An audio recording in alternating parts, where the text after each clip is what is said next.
आज मैं आपको एक बहुत ही एक्साइटिंग कहानी सुनाने वाला हूँ। ये कहानी है टाइटैनिक की। हाँ, वही फेमस शिप जो 1912 में डूब गई थी। लेकिन ये सिर्फ उसके डूबने की कहानी नहीं है। ये कहानी है उसके रेक, उसके मलबे, उसके बचे हुए हिस्से को ढूंढने की, जो ऑलमोस्ट 100 साल तक छुपा रहा। इमेजिन करो, टाइटैनिक डूबने से थोड़ी देर पहले उसने अपनी लास्ट लोकेशन का एक डिस्ट्रेस सिग्नल भेजा। ये कोऑर्डिनेट बहुत काम है। पास में एक और शिप थी, आरएमएस कारपेथिया, जो तुरंत इन कोऑर्डिनेट्स की तरफ चल पड़ी और उसने टाइटैनिक के सारे सर्वाइवर्स को रेस्क्यू किया। अब आप सोच रहे होंगे, अरे अगर लाइफ बोट्स को ढूंढना इतना आसान था तो रेक या मलबे को ढूंढने में क्या प्रॉब्लम है? Good question. लेकिन ऐसा नहीं था। रेक या मलबा को ढूंढना एक ऐसा पजल बन गया जिसे सोल्व करना कई दशक लग गए। दशक। कई एक्सप्लोरर्स के बीच एक रेस शुरू हो गई। सबसे पहले टाइटैनिक को कौन ढूंढ पाएगा? तो चलिए देखते हैं कि आखिर टाइटैनिक मिला कैसे। चैप्टर फर्स्ट, शुरुआती अटेम्प्ट्स और टेक्नोलॉजी की लिमिटेशंस। टाइटैनिक के डूबने के बाद सबसे पहला सवाल यह था कि उसे कैसे ढूंढा जाए। बल्कि लोग सोच रहे थे कि उसे ओशन फ्लोर से कैसे उठाया जाए। सोचो, उस सरफेस से लगभग 4 किलोमीटर नीचे थी।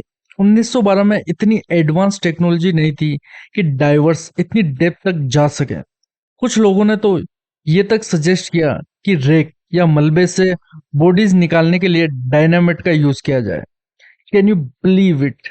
ऑफ कोर्स इस आइडिया को जल्दी रिजेक्ट कर दिया गया। 40 साल से ज्यादा टाइम और 2 वर्ल्ड वॉर्स के बाद टेक्नोलॉजी में कुछ इंप्रूवमेंट हुई। अब सबमरीन्स और सोनार जैसे टूल्स आ गए। 1953 में इंग्लैंड का एक बंदा क्रिस्टियन बेसली ने सोचा, चलो यार इम्पॉसिबल को ट्राई करते हैं। बेसली के पास टाइटैनिक के लास्ट नोड कोऑर्डिनेट्स थे। लेकिन प्रॉब्लम ये थी कि ये कोऑर्डिनेट्स टाइटैनिक के फुली डूबने से 2 घंटे पहले के थे। इस टाइम में शिप काफी देर तक ड्रिफ्ट कर सकती थी और ओशन करंट्स उसे और भी दूर ले जा सकती थी। ओशन इतना बड़ा है कि कंप्लीट डार्कनेस में भी एक स्पेसिफिक पॉइंट ढूंढना ऑलमोस्ट नामुमकिन हो सकता है। तो बेजली ने क्या किया? उसने रिपोर्टेड लोकेशन पर डायनामाइट गिरा दिया। उसका प्लान था कि ये एक्सप्लोजन्स एक एको क्रिएट करेंगे, जिससे सोनार से ट्रैक करके ओशन फ्लोर का एक मैप बनाया जा सकता है। बेसिकली ये सोनार मैपिंग का एक बहुत बेसिक वर्जन था। लेकिन सैडली बेसली को कोई सक्सेस नहीं मिली। चैप्टर टू, टाइटैनिक की खोज। दशकों लंबा सर्च। अब सीन चेंज होता है। 1977 में एक नया प्लेयर आता है, रॉबर्ट बोलार्ड। ये बंदा था एक मरीन जियोलॉजिस्ट। उसके पास एक नया आइडिया था टाइटैनिक को ढूंढने का। Woods Hole Oceanographic Institution ने ओशन फ्लोर को मैप करने के लिए कुछ नए इक्विपमेंट बनाए थे। बोलर्ड को इन न्यू गैजेट्स को टेस्ट करने का काम मिला। लेकिन बोलर्ड के दिमाग में कुछ और चल रहा था। वो सोच रहा था, अरे मैं इन टूल्स का यूज करके टाइटैनिक को ही क्यों ना ढूंढ लूं। बोलार्ड ने क्या किया? उसने एक लॉन्ग पाइप यूज किया जो शिप से ओशन फ्लोर तक जाता था। इस पाइप के एंड पर उसने एक स्पेशल पोर्ट अटैच किया जिस पर सोनार और कैमरास थे। उसका प्लान था कि जब शिप इस एरिया से गुजरेगी, ये पोर्ट टाइटैनिक के रेकेज को ट्रैक कर लेगी। लेकिन जैसे ही एक्सपेडिशन शुरू हुई, एक बड़ा प्रॉब्लम हो गया। ड्रिल पाइप टूट गया। सारा एक्सपेंसिव इक्विपमेंट क्रैश होकर ओशन फ्लोर पर जा गिरा। बुलार्ड को वापस लौटना पड़ा, ना तो इक्विपमेंट के साथ, ना ही टाइटैनिक के बारे में कोई क्लू के साथ। भाई, कितना डिसअपॉइंटमेंट रहा होगा। अब कहानी में एक और इंटरेस्टिंग कैरेक्टर आता है, जैक ग्रिम। ये बंदा था एक टेक्सास का ऑयल टाइकून, मतलब बहुत अमीर आदमी। उसकी हॉबी थी इम्पॉसिबल चीजें ढूंढना। ग्रिम ने पहले नोवाज आर्क ढूंढने की कोशिश की थी, जिसका जिक्र क्रिश्चियन की पौराणिक कथाओं में कहा जाता है। जैसे हमारा गीता है, वैसे वहां का बाइबल। फिर उसने लॉकनेस मॉन्स्टर और बिगफुट को ढूंढने के मिशन फंड किए। यहाँ तक कि नॉर्थ पोल में एक बड़ा होल ढूंढकर होलो अर्थ थ्योरी को प्रूव करने की कोशिश भी की। अब उसका नेक्स्ट टारगेट था टाइटैनिक। ग्रिम के पास पैसे तो बहुत थे, लेकिन उसके पास टेक्नोलॉजी और नॉलेज नहीं थी। तो उसने क्या किया? उसने न्यूयॉर्क के कोलंबिया यूनिवर्सिटी को लगभग $3 लाख डोनेट कर दिए। बोला, भाई मुझे इक्विपमेंट और क्रू दे दो टाइटैनिक ढूंढने के लिए। यूनिवर्सिटी ने हाँ कर दी। अब ग्रिम की टीम में दो फेमस साइंटिस्ट भी जुड़ गए, डॉक्टर विलियम रायन और डॉक्टर फ्रेड स्पाइस। सब कुछ परफेक्ट लग रहा था, लेकिन ग्रिम को लगा कुछ मिसिंग है। Guess what? उसने एक ट्रेंड बंदर, हाँ एक बंदर को भी टीम में ऐड कर लिया। बंदर का नाम था टाइटन। ग्रिम का क्लेम था कि इस बंदर को मैप पर पॉइंट करने की ट्रेनिंग दी गई है और वो बता सकता है कि टाइटैनिक कहाँ होगी। साइंटिस्ट तो शौक में आ गए, अचंभे में, एकदम होश उड़ गए। उन्होंने ग्रिम से कहा, या तो हम रहेंगे या फिर ये बंदर। और पता है ग्रिम ने क्या चूज किया? बंदर। Can you believe it? इसके पास यूएस के सबसे दो महान साइंटिस्ट है, और इस आदमी ने चुना एक बंदर को। फाइनली किसी तरह ग्रिम को समझाया गया और टाइटन को पीछे छोड़ दिया गया। अब असली एक्सपेडिशन शुरू हो सकती थी। टीम ने एक स्पेशल सोनार यूज किया जो ओशन फ्लोर को स्कैन करता था। जब कोई अनयूजुअल शेप दिखती थी तो एक मैग्नेटोमीटर यूज करते थे, ये चेक करने के लिए कि वो मेटल है या नहीं। लेकिन प्रॉब्लम ये थी कि मैग्नेटोमीटर खराब हो गया, ऊपर से मौसम भी खराब हो गया। पर ग्रिम हार नहीं माना। उसने 14 इंटरेस्टिंग एरियाज मार्क किए। वो श्योर थे कि इनमें से एक टाइटैनिक होगा, लेकिन टाइम खत्म हो गया और उन्हें वापस जाना पड़ा। अगले साल ग्रिम फिर से ट्राई करने आया। इस बार उन्होंने हर एरिया को ज्यादा डिटेल में चेक किया। लास्ट डे उन्होंने एक डिजिटल कैमरा यूज किया और गेस व्हाट? उन्हें कुछ दिखा जो प्रोपेलर जैसा लग रहा था। ग्रिम तो खुश हो गया। उसने सोचा, यस, हमने टाइटैनिक का एक पीस ढूंढ लिया। लेकिन जब वो 1983 में तीसरी बार चेक करने गए तो कुछ नहीं मिला। अब तक लोग डिबेट करते रहे कि ग्रिम ने एक्चुअली क्या देखा था, सच में प्रोपेलर या बस एक रॉक। चैप्टर 3, रॉबर्ट बॉलर्ड का दूसरा अटेम्प्ट और सक्सेस। अब कहानी में ट्विस्ट आता है। जब जैक ग्रिम अपने एक्सपीडिशन में बिजी थे, रॉबर्ट बॉलर्ड साइडलाइन से सब देख रहे थे। उनके पास ग्रिम जितने पैसे नहीं थे, लेकिन उनके पास एक सीक्रेट वेपन था, यूएस नेवी के साथ कनेक्शंस। बोलार्ड ने सोचा, चलो नेवी से डील करते हैं।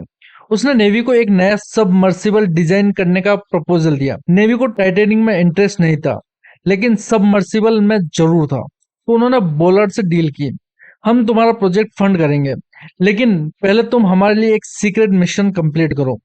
बोलार्ड ने हाँ कर दी और एक नया टूल डेवलप किया, एर्गो नाम का एक डीप टाउड स्लेड। ये स्लेड सोनार और कैमरा से लेस था और रियल टाइम में ओशन फ्लेयर की इमेजिंग कर सकता था। Awesome, right? अब ये कोल्ड वॉर का टाइम था। नेवी दो खोए हुए न्यूक्लियर सबमरीन्स की जांच करना चाहती थी, यूएसएस थ्रेशर और यूएसएस स्कॉर्पियन। पर वो नहीं चाहती थी कि रशियन को पता चले। तो उन्होंने बोलार्ड को 1984 में टाइटेनिक ढूंढने के बहाने डिप्लॉय किया। असली में उसे सबमरीन्स के रेकेज साइट्स को मैप करना था। बोलार्ड ने सबमरीन्स के रेक्स के स्टडी किया और एक इंटरेस्टिंग चीज नोटिस की। जैसे जैसे शिप ज्यादा डेप्थ में डूबते गए, वो इम्प्लोड हो गए और उनके आसपास एक डेब्रिस फील्ड क्रिएट हो गया। उसके दिमाग में एक आइडिया आया, अगर मैं टाइटेनिक को नहीं बल्कि उसके डेब्रिस फील्ड को ढूंढूं। फिर 1985 में पोलार्ड को फाइनली टाइटेनिक की खोज शुरू करने का मौका मिला। उसने फ्रेंच ओशनोग्राफिक इंस्टीट्यूशन आइफरमर से पार्टनरशिप की। प्लान ये था, आइफरमर का जीन लुइस माइकल पहले पूरे एरिया को सोनार से स्कैन करेगा, फिर बोलार्ड अपने लिमिटेड टाइम में इंटरेस्टिंग स्पॉट्स को चेक करेगा। बोलार्ड के पास सिर्फ 12 दिन थे। उसने सोचा, मैं जहाज को नहीं उसके डेब्रिस फील्ड को ढूंढूंगा। उसने एस्टिमेट लगाया कि डेब्रिस डेब्रिस यानी टाइटेनिक का टूटा हुआ, फूटा हुआ, बिखरा हुआ हिस्सा, फील्ड कितना बड़ा हो सकता है। और फिर सर्चिंग शुरू की। उसकी टीम ने एर्गो को 24 घंटे ऑपरेट किया। बारी बारी से दिन बीते, कुछ नहीं मिला। प्रेशर बढ़ रहा था। फिर अचानक जो रॉक्स दिख रहे थे वो मैन मेड डेब्रिस जैसे लगने लगे, सब स्क्रीन पर चिपक गए, ब्लरी इमेजेस फोकस होने लगी। एक क्रू मेंबर ने जल्दी से शिप के कुक को बुलाया कि वो बुलाड को उठा कर लाए। कुछ टेंस मोमेंट्स के बाद एक बड़ा शिप स्क्रीन पर दिखने लगा। कोई मिस्टेक नहीं हो सकती थी, ये टाइटैनिक का बॉयलर था। 73 साल की खोज के बाद फाइनली टाइटैनिक मिल गई। सेलिब्रेशन शुरू हो गई, लेकिन जल्द ही रियलिटी सिंक इन हुई और सेलिब्रेशन एक मोमेंट ऑफ साइलेंस में बदल गई, क्योंकि सब उन 1500 से ज्यादा लोगों को याद कर रहे थे जो इस ट्रेजेडी में गुजर गए थे। टीम ने जल्दी ही शिप के स्टन सेक्शन और बो भी ढूंढ लिए, और जब टाइटैनिक डूबा था वो वायलेंटली दो पार्ट्स में टूट गया था। स्टन से लगभग 800 यार्ड दूर वो मिला, जिसकी आइकॉनिक रेलिंग अभी भी इंटेक्ट थी। अब जब टाइटैनिक मिल गई थी, लोगों को इसे रिकवर करने की इच्छा होने लगी। छोटे आर्टिफैक्ट्स को तो जल्दी ही ऊपर लाए गए, लेकिन कुछ लोग बड़े पीसेस निकालना चाहते थे। 27 अगस्त 1996 को एक बड़ा रिकवरी मिशन शुरू हुआ। 3 एक्सपीडिशन शिप्स और 2 बड़े क्रूज शिप्स साइट के आसपास थे। एक बड़ा प्लेटफॉर्म, जिसे रेमोरा कहते हैं, उसे नीचे उतारा गया। इसके नीचे एक बड़ा सक्शन कप था जो हल्की पीस को पकड़ सकता था। लेकिन जैसे ही रेमोरा ने हल को पकड़ने की कोशिश की, कुछ अनएक्सपेक्टेड हुआ। हल का पीस अपने वेट से टूट गया और ओशन फ्लोर पर वापस गिर गया। Epic fail moment. इस फेलियर के बावजूद रिकवरी अटेम्प्ट्स जारी रहे। कई छोटे आर्टिफिकेट सक्सेसफुली रिकवर किए गए, जैसे पैसेंजर लगेज पीसेस और हल का एक बड़ा पीस भी। पर बड़े पीसेस को रिकवर करना कंट्रोवर्शियल रहा। कुछ लोग कहते हैं कि रेक को प्रिजर्वेशन के लिए अंडर वाटर ही रहना चाहिए, जबकि दूसरे इसे साइंटिफिक स्टडी और पब्लिक डिस्प्ले के लिए ऊपर लाना चाहते हैं। टाइटैनिक की खोज ने सिर्फ हिस्ट्री में एक चैप्टर क्लोज नहीं किया, बल्कि इसने डीप सी एक्सप्लोरेशन के लिए नई टेक्नोलॉजीज के डेवलपमेंट को भी इंस्पायर किया। बोलर्ड और उसकी टीम के टेक्नीशियंस अब अदर शिप रेक्स और अंडर वाटर आर्कियोलॉजिकल साइट्स को एक्सप्लोर करने के लिए यूज होती है। टाइटैनिक का रेक अब एक अंडर वाटर म्यूजियम की तरह है, पर यह म्यूजियम स्लोली खत्म हो रहा है। मेटल ईटिंग बैक्टीरिया रेक को धीरे धीरे खा रहे हैं। साइंटिस्ट का कहना है कि कुछ दशकों में टाइटैनिक के मेजर स्ट्रक्चर्स कोलाप्स हो जाएंगे। इस बात ने टाइटैनिक से रिलेटेड आर्टिफिकेट्स को प्रिजर्व करने और डॉक्यूमेंट करने की अर्जेंसी बढ़ा दी है।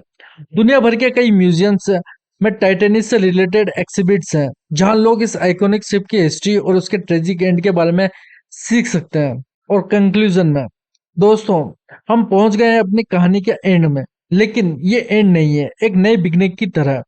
सोचो जरा, 73 साल तक दुनिया के टॉप साइंटिस्ट और एक्सप्लोरर्स एक जहाज को ढूंढने में लगे रहे। ये सिर्फ एक जहाज नहीं था, ये एक सिंबल था ह्यूमन एम्बिशन का, टेक्नोलॉजिकल प्रोग्रेस का और हमारे अंदर छुपी हुई एक्सप्लोरर स्पिरिट का। टाइटैनिक की खोज की कहानी हमें कई चीजें सिखाती है। कभी हार मत मानो। रॉबर्ट बोलार्ड ने एक बार फेलियर होने के बाद भी ट्राई करना नहीं छोड़ा। उसकी परसिस्टेंस ने उसे इतिहास में अमर कर दिया। दूसरा, आउट ऑफ द बॉक्स सोचो। पोलार्ड ने जब जहाज को ढूंढने की बजाय डेब्रिस फील्ड ढूंढने का आइडिया निकाला, तब जाके ब्रेक थ्रू मिली। कभी कभी प्रॉब्लम्स को सोल्व करने के लिए उसे हटकर सोचना पड़ता है। तीसरा, कोलैबोरेशन की पावर। पोलार्ड अकेला नहीं था, उसने नेवी, फ्रेंच साइंटिस्ट और अपनी टीम के साथ मिलकर काम किया। बड़े गोल्स के लिए टीम एफर्ट बहुत जरूरी है। नंबर 4, टेक्नोलॉजी का सही यूज करो। हर एक्सपीडिशन के साथ टेक्नोलॉजी इंप्रूव होती गई। जो पहले इम्पॉसिबल लगता था वो पॉसिबल हो गया। 5, हिस्ट्री से सीखो, फ्यूचर के लिए तैयार रहो। टाइटैनिक की ट्रेजेडी से दुनिया से बहुत कुछ सीखा। सेफ्टी मेजर से लेकर आइस डिटेक्शन तक, हर फेलियर एक लेसन होता है। आज जब हम टाइटैनिक के बारे में सोचते हैं, तो सिर्फ एक डूबे हुए जहाज के बारे में नहीं सोचते।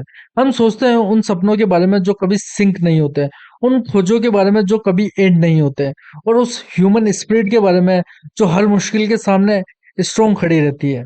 तो अगली बार जब आप किसी म्यूजियम में टाइटैनिक को कोई आर्टिफिकेट देखें या उसके कोई फोटो देखें, तो याद रखना, ये सिर्फ एक जहाज नहीं है, ये एक रिमाइंडर है कि अगर हम अपने सपनों को पूरा करने की ठान ले, तो कोई भी ओशन हमें रोक नहीं सकता। और कौन जाने शायद आप ही वो नेक्स्ट एक्सप्लोरर जो दुनिया को हैरान कर दें, क्योंकि हर इंसान के अंदर एक एक्सप्लोरर छुपा होता है, बस उसे जगाने की जरूरत है।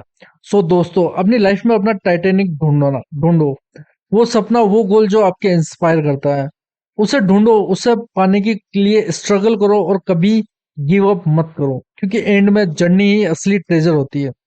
रिमेम्बर, लाइफ एक ओशन है और हम सब उसमें अपना टाइटैनिक ढूंढने निकले हैं। तो अपनी कश्ती मजबूत रखो, अपना कंपास सही रखो और चलते रहो, क्योंकि हर सफर चाहे कितना भी लंबा हो, एक कदम से ही शुरू होता है।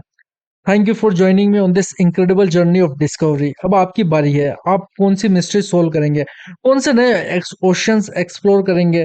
The world is waiting for you. जाओ और अपनी कहानी लिखो।